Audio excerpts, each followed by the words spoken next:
Be ready. 3 seconds.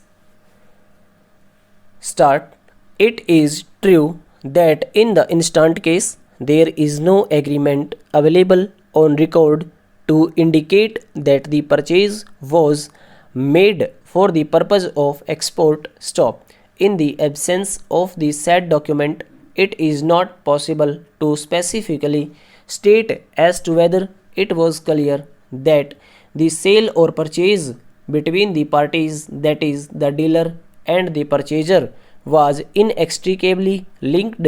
with the export of goods stop. It is only when a claim is established, the claim under section 5 bracket 3 of the CST Act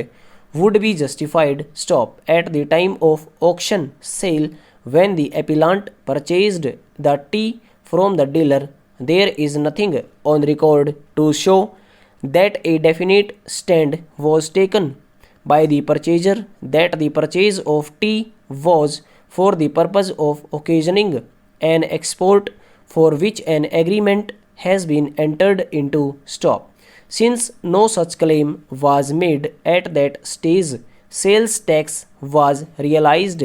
which was paid to the government by the dealer stop passes.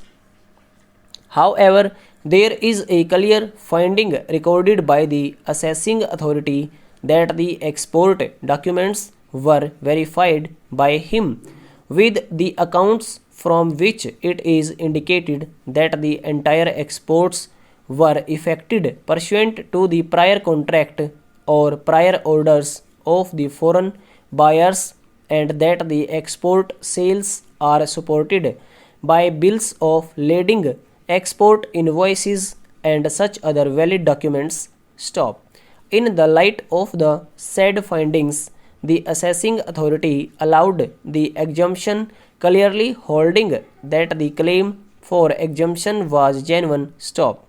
The next two authorities, namely the appellate authority and the tribunal, agree with the said findings, and there does not appear to be any serious challenge to the said findings before the said two authorities stop passes. So far as the refund is concerned, the assessing authority, the appellate authority, as also the appellate tribunal have clearly recorded a finding that when a dealer has paid the tax in excess